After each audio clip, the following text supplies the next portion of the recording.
The small clinic on the edge of New Terra's industrial district was hardly the place one would expect to find royalty. Yet there she sat, hunched over in the waiting area, her shoulder visibly dislocated beneath a worn leather jacket that had seen better days. Massey wiped his hands on his scrubs and glanced at the datapad. Next patient, Annie Harlow. He called out the name without looking up, his mind already running through the diagnostic procedures he'd need for what appeared to be a straightforward shoulder injury.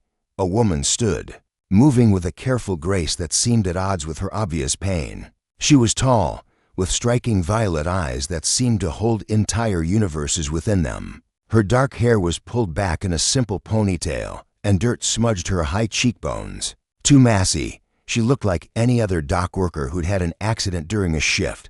"Come on back," he said with an encouraging smile, leading her to the examination room. "I'm Dr. Massey Chen.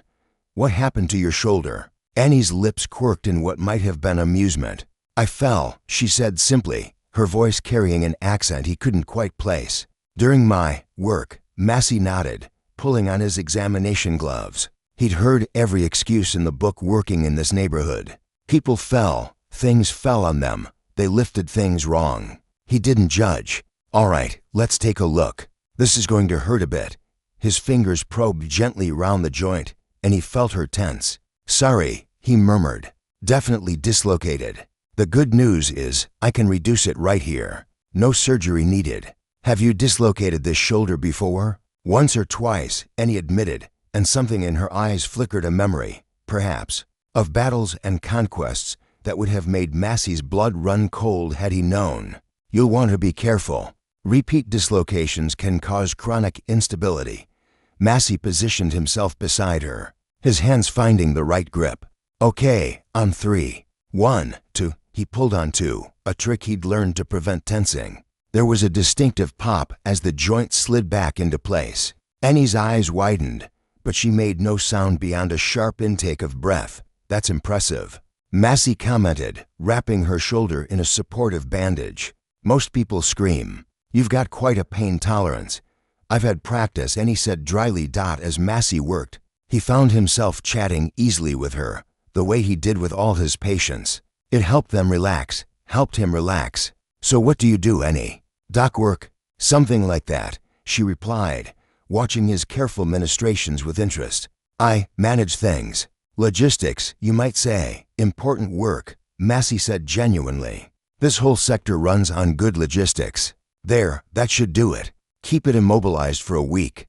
Then gentle exercises. I'm prescribing some anti-inflammatories. Come back in 10 days so I can check your progress." Annie stood, rolling her newly repaired shoulder experimentally. The relief on her face was unmistakable. "Thank you, Dr. Chen. You have very skilled hands. Just doing my job," Massey said with a modest shrug. "That'll be 80 credits, or you can file with your insurance if you have it." Annie reached into her jacket and pulled out a small chip, pressing it into his hand. "Keep the change," she said, and there was something in her smile that made her seem both dangerous and impossibly sad. After she left, Massey glanced at the chip.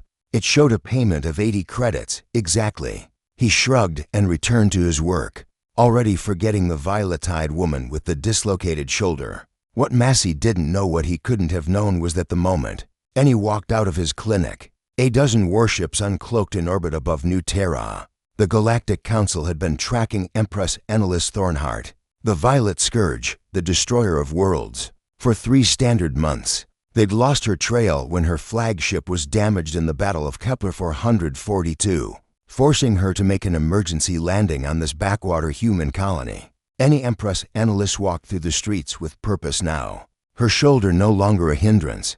Her communicator buzzed. "Your Majesty," came the urgent voice of her second-in-command. "The Council fleet has found us. We need to leave.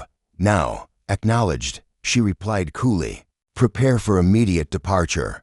But first, I want a full security detail assigned to this sector. Specifically, the clinic at coordinates I'm transmitting. Your Majesty. The doctor who treated me, Dr. Massey Chen, he's not to be touched, ever. Spread the word through all our networks. He's under Imperial protection. As you command." As Annie's ship lifted off, leaving New Terra behind, She found herself thinking about the human doctor with the kind eyes and gentle hands. He'd treated her like any other patient, with dignity and care, never knowing he was touching the woman whose armadas had conquered 17 systems, whose name made entire civilizations tremble. For just a few minutes in that small clinic, she hadn't been an empress.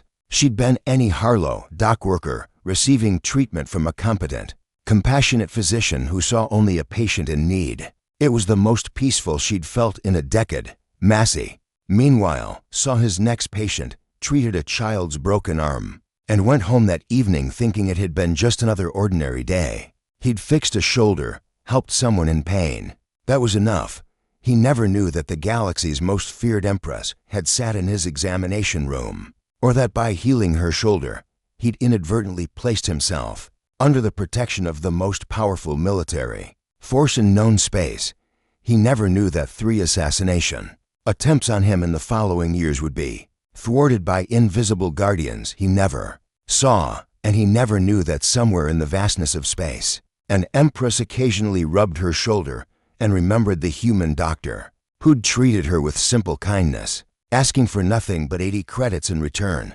Some healers save lives. Massey Chen had unknowingly done something far more remarkable. He'd reminded a conqueror of her humanity.